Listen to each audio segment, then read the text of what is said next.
ನೋಡ್ರಿ, ಈಗಾಗಲೇ 2 ಕಂತು NDRF ಬಿಡುಗಡೆ ಮಾಡಿದ್ದಾರೆ. 680 ಕೋಟಿ ಬಿಡುಗಡೆ ಮಾಡಿದ್ದಾರೆ. ಅದನ್ನೇ ಇವರು ರೈತರಿಗೆ ಕೊಟ್ಟಿರುವಂಥದ್ದು.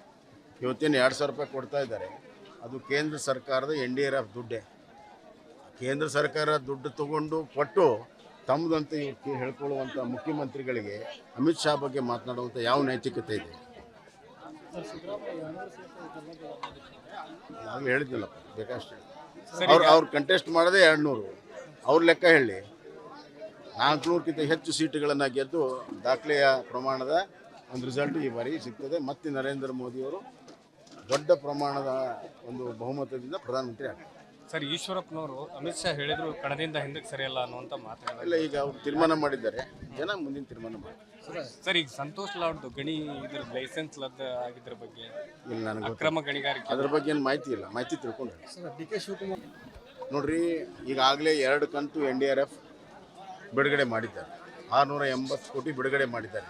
ಅದನ್ನೇ ಇವರು ರೈತರಿಗೆ ಕೊಟ್ಟಿರುವಂಥದ್ದು. ಇವತ್ತೇನು 2,000 ರೂಪಾಯಿ ಕೊಡ್ತಾ ಇದ್ದಾರೆ, ಅದು ಕೇಂದ್ರ ಸರ್ಕಾರದ NDRF ದುಡ್ಡೇ.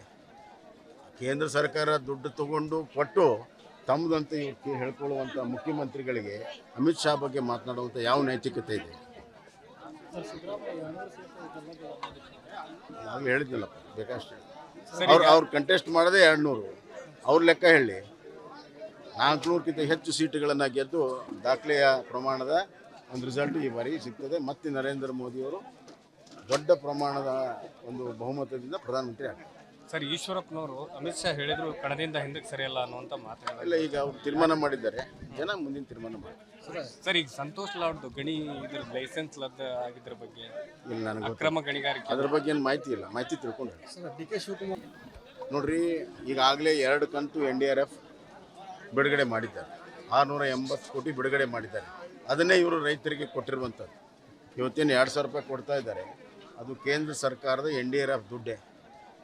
ಕೇಂದ್ರ ಸರ್ಕಾರ ದುಡ್ಡು ತಗೊಂಡು ಕೊಟ್ಟು ತಮ್ಮದಂತ ಹೇಳ್ಕೊಳ್ಳುವಂಥ ಮುಖ್ಯಮಂತ್ರಿಗಳಿಗೆ ಅಮಿತ್ ಶಾ ಬಗ್ಗೆ ಮಾತನಾಡುವಂಥ ಯಾವ ನೈತಿಕತೆ ಇದೆ? ನಾವು ಹೇಳಿದ್ನಲ್ಲಪ್ಪ, ಬೇಕಷ್ಟೇ. ಅವ್ರು ಕಂಟೆಸ್ಟ್ ಮಾಡೋದೇ 200. ಅವ್ರ ಲೆಕ್ಕ ಹೇಳಿ 400ಕ್ಕಿಂತ ಹೆಚ್ಚು ಸೀಟುಗಳನ್ನು ಗೆದ್ದು ದಾಖಲೆಯ ಪ್ರಮಾಣದ ಒಂದು ರಿಸಲ್ಟ್ ಈ ಬಾರಿ ಸಿಗ್ತದೆ. ಮತ್ತೆ ನರೇಂದ್ರ ಮೋದಿಯವರು ದೊಡ್ಡ ಪ್ರಮಾಣದ ಒಂದು ಬಹುಮತದಿಂದ ಪ್ರಧಾನಮಂತ್ರಿ ಆಗ್ತಾರೆ. ಸರ್, ಈಶ್ವರಪ್ಪನವರು ಅಮಿತ್ ಶಾ ಹೇಳಿದ್ರು ಕಣದಿಂದ ಹಿಂದಕ್ಕೆ ಸರಿಯಲ್ಲ ಅನ್ನುವಂಥ ಮಾತಾಡಿಲ್ಲ. ಇಲ್ಲ, ಈಗ ಅವ್ರು ತೀರ್ಮಾನ ಮಾಡಿದ್ದಾರೆ, ಜನ ಮುಂದಿನ ತೀರ್ಮಾನ ಮಾಡ್ತಾರೆ. ಸರ್, ಈಗ ಸಂತೋಷ್ ಲಾಡ್ದು ಗಣಿ ಇದ್ರ ಲೈಸೆನ್ಸ್ ರದ್ದು ಆಗಿದ್ರ ಬಗ್ಗೆ ಇಲ್ಲ, ನನಗೆ ಅಕ್ರಮ ಗಣಿಗಾರಿಕೆ ಅದ್ರ ಬಗ್ಗೆ ಏನು ಮಾಹಿತಿ ಇಲ್ಲ. ಮಾಹಿತಿ ತಿಳ್ಕೊಂಡ್ರೆ ಅನುಕ್ಷಣದ ಸುದ್ದಿಗಳಿಗಾಗಿ ವಿಸ್ತಾರ ನ್ಯೂಸ್ ಯೂಟ್ಯೂಬ್ ಚಾನೆಲ್ ಸಬ್ಸ್ಕ್ರೈಬ್ ಮಾಡಿ. ಹೊಸ ಸುದ್ದಿಗಳ ನೋಟಿಫಿಕೇಶನ್ಗಾಗಿ ಬೆಲ್ ಐಕಾನ್ ಕ್ಲಿಕ್ ಮಾಡಿ. ಲೇಟೆಸ್ಟ್ ಅಪ್ಡೇಟ್ಸ್ಗಾಗಿ www.vistaranews.com ವೆಬ್ಸೈಟ್ಗೆ ವಿಸಿಟ್ ಮಾಡಿ. ಅಂಗೈಯಲ್ಲೇ ಜಗತ್ತಿನ ಸುದ್ದಿ ತಿಳಿಯಲು ವಿಸ್ತಾರ ನ್ಯೂಸ್ ಕನ್ನಡ ಆಪ್ ಡೌನ್ಲೋಡ್ ಮಾಡಿ.